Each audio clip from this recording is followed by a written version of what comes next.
India, और विशेष रूप से कोविड-19 से प्रभावी सभी लोगों और परिवारों के प्रति पहले जनवरी में और फिर पिछले महीने हम आपकी भारत यात्रा की प्रतीक्षा कर रहे थे, लेकिन दुर्भाग्यवश दोनों ही बार यात्रा स्थगित करनी पड़ी।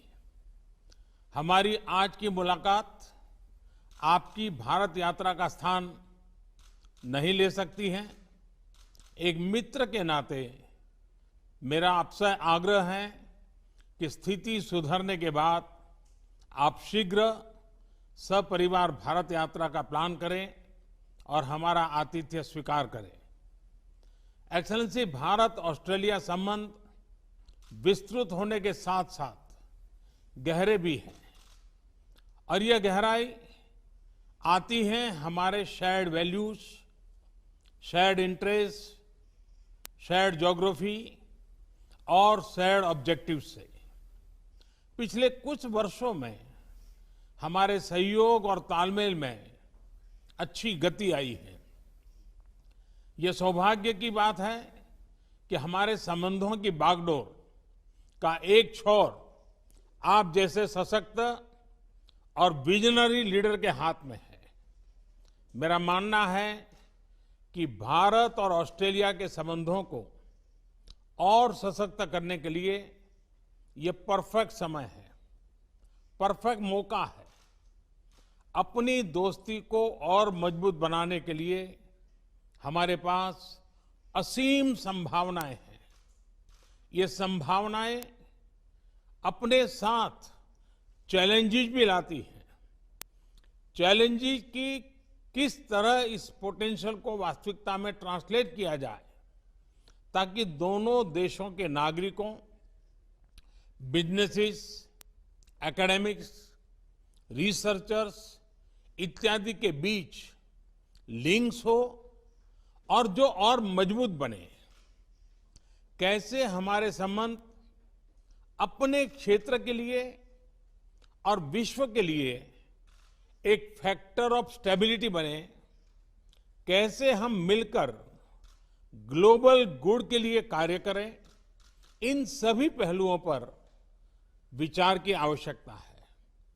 एक्सेलेंसी, समकालीन विश्व में देशों की एक दूसरे से अपेक्षाएं और हमारे नागरिकों की हमसे अपेक्षाएं बढ़ गई हैं।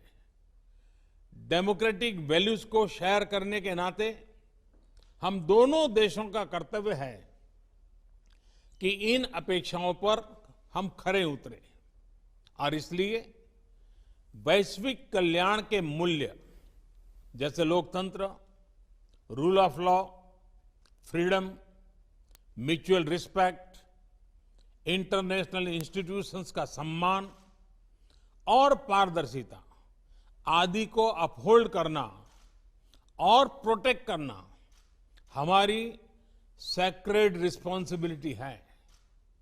यह एक प्रकार से भविष्य के लिए हमारी धरोहर है।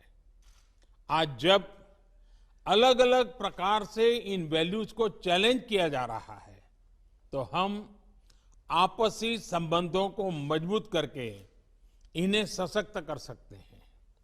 एक्सेलेंसी, भारत ऑस्ट्रेलिया के साथ अपने संबंधों को व्यापक तौर पर और तेज गति से बढ़ाने के लिए प्रतिबद्ध है। यह न सिर्फ हमारे दोनों देशों के लिए महत्वपूर्ण है, बल्कि इंडो पैसिफिक क्षेत्र और विश्व के लिए भी आवश्यक है। मुझे प्रसन्नता है कि हमारे विभिन्न इंस्टीट्यूशनल डायलॉग्स हमारे संबंधों को और सब्सटेंस प्रदान कर रहे हैं। दोनों देशों के बीच निरंतर उच्च स्तरीय एक्सचेंजेस भी हो रहे हैं। व्यापार और निवेश भी बढ़ रहा है। लेकिन मैं ये नहीं कहूंगा कि मैं इस गति से, इस विस्तार से संतुष्ट हूं। जब आप जैसा लीडर हमारे मित्र देश का नेतृत्व कर रहा हो, तो हमारे संबंधों में विकास की गति का मापदंड भी एम्बिशियस होना चाहिए। मुझे बहुत प्रसन्नता है कि आज हम अपने द्विपक्षीय संबंधों को कॉम्प्रिहेंसिव स्ट्रेटेजिक पार्टनरशिप के रूप में अपग्रेड कर रहे हैं। वैश्विक महामारी के इस काल में हमारी कॉम्प्रिहेंसिव स्ट्रेटेजिक पार्टनरशिप की भूमिका और महत्वपूर्ण रहेगी। विश्व को इस महामारी के आर्थिक और सामाजिक दुष्प्रभावों से जल्दी निकालने के लिए एक कोऑर्डिनेटेड और कोलैबोरेटिव अप्रोच की आवश्यकता है। हमारी सरकार ने इस क्राइसिस को एक अपॉर्चुनिटी की तरह देखने का निर्णय लिया है। भारत में लगभग सभी क्षेत्रों में व्यापक रिफॉर्म्स की प्रक्रिया शुरू की जा चुकी है। बहुत जल्द ही ग्राउंड लेवल पर इसके परिणाम देखने को मिलेंगे। इस कठिन समय में आपने ऑस्ट्रेलिया में भारतीय समुदाय का और खास तौर पर भारतीय छात्रों का, हमारे स्टूडेंट्स का जिस तरह ध्यान रखा है, उसके लिए मैं विशेष रूप से आपका आभारी हूं। एक्सेलेंसी, मैं इस वर्चुअल समिट के माध्यम से आपसे बात करने के लिए, इस अवसर के लिए मैं फिर से एक बार आभार व्यक्त करता हूं। अब मैं चाहूंगा आपका रिमार्क सुनने के लिए मैं भी उत्सुक हूं। मैं आपको निमंत्रित करता हूं अपनी बात बताने के लिए। Well, thank you, Your Excellency. Namaste. It is tremendous to be able to join with you again, as we have done on quite a number of occasions, but for the first time to do this in this format. And it doesn't surprise me that this is how we would continue to seek to meet in these circumstances, when you were the one who started the hologram, when you were campaigning many years ago. And so if maybe the next time we can have a hologram of Your Excellency here in Australia, and likewise we could have President Jokowi as well, because he similarly used that technology. And with a country as vast as yours, you have always been a pioneer in the area of technology for India, and today is another good example of that. Your Excellency, can I thank you for your leadership, not just within India, but more broadly throughout the G20, the Indo-Pacific, and the stabilising and constructive and very positive role that you have played in these very difficult times. Together with our friends such as Prime Minister Abe, this has been so important in our region, and to provide that steadying and stabilising and wise influence during what is an incredibly difficult time for all of our countries, and we wrestle with those challenges each and every day. Can I also convey our deepest condolences to all of those impacted by Tropical Cyclone Amphan? This is, together with all of the other difficult issues that are being faced, our condolences are with you for that terrible event, and of course the industrial accident at Vizag. These are issues that are unrelated, obviously, to the COVID-19 challenges, but they still come and they still test us, and once again you've proved more than the measure of those tests. Our relationship is exactly as you've said. It is a very, very comfortable relationship. It is a very natural relationship, so much in common, so much shared, if not in language always, certainly in the things that matter and the values that we hold. And we both seek to champion those values together in our region, and independently as very proud sovereign nations and very vibrant liberal democracies as well. And I think we hold that flag up very proudly, each of us. But when those flags come together in the way they have now, and have for some time, we're only full of ambition, as you said, for what can be achieved in our relationship. And between us, I have no doubt, and with our excellent foreign ministers and trade ministers and others, defence ministers and others, we can achieve a lot in the years to come. In the Indo-Pacific, we are committed to an open, inclusive, prosperous Indo-Pacific. And India's role in that region, our region, will be critical in the years ahead. The cultural links that we enjoy between our countries are well known. And what, though, I am even more excited about, Your Excellency, is that it's time for our relationship to go broader and to go deeper. And the things we are speaking of today, I greatly regret that we could not do them in person on not just one but two occasions. And I thank you very much for the invitation to join, for Jenny and I, to join you in the future. I know she's very much looking forward to it. And so we thank you. She'll be pleased when I tell her tonight, when I get on the phone, that Narendra has invited us again, and she'll be very pleased about that. So we'll look forward to doing that when we can all travel. But I suspect there'll be perhaps some other opportunities where we'll meet. I understand perhaps at the G7 with that going ahead later in the year, and other events as we draw to the close of the year. Today, science and technology, a new special grant round between our two countries for a program that is really joining our scientists together. This is exciting. A joint declaration on a shared vision for maritime cooperation in the Indo-Pacific. We share an ocean, and we share responsibilities for that ocean as well. Its health, its well-being, its security, and the relationship we're forming around those issues in our maritime domain, I think, is the platform for so many other things between our countries. The mutual logistics support arrangement and a defence science and technology implementing arrangement.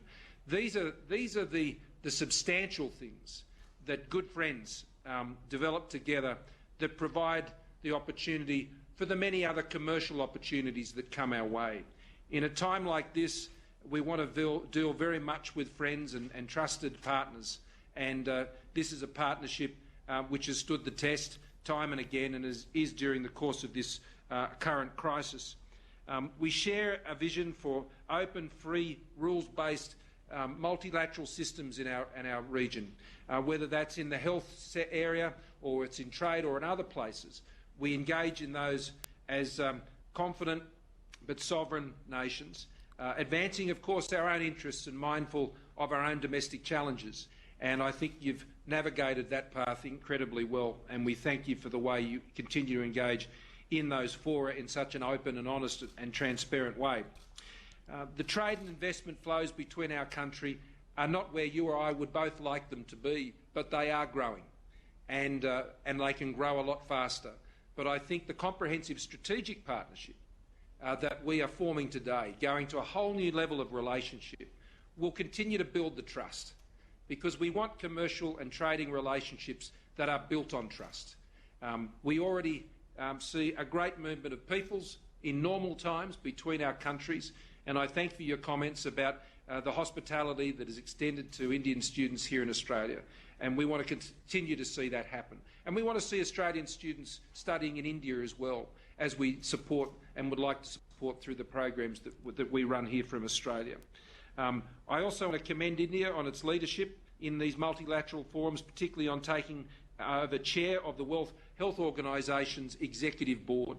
This is a very important time to be chairing that Executive Board, and I have no doubt that the way that will be led under India's leadership will be critical to how we deal with the many difficult problems that we are encountering globally, particularly in the health area. So as we announce agreements also in cyber and science and infrastructure, trade and education, this is a grand portfolio of specific and very practical arrangements that give form and substance to the comprehensive strategic partnership. You and I have both, you for much longer, have been dealing in these international issues for a long time, and there are many relationships and partnerships, but we know they don't come to anything if we don't put in the practical building blocks and agreements that sit under the relationship that actually contribute to the prosperity and the progress of the relationship between our two countries. So today is a very good opportunity to extend that. It will be extended also in the agreement that we have to commit to Foreign and Defence Ministers meeting in a regular 2+2 format. I think that's a great step forward. The relationship also we have with partners in the region, particularly Japan, Indonesia, Vietnam, the United States, others, is very important, and we are both enthusiastically pursuing those bilateral relationships, but in increasingly in multilateral fora, both informally and formally. That is providing, I think, a basis of stability in our region which we can all share in and we can drive the prosperity from. So I look forward to this first Australia-India Leaders Virtual Summit today. I wish I could be there for what has become the famous Modi hug, and while not and be able to share my samosas, which I thank you for. We had a bit of fun with that on the weekend. So next time it'll have to be the Gujarati Kishti, which I know is a keen favourite of yours, and you've mentioned to me before. So I'll try that out in the kitchen before next time we meet in person. Thank you, media. Thank you.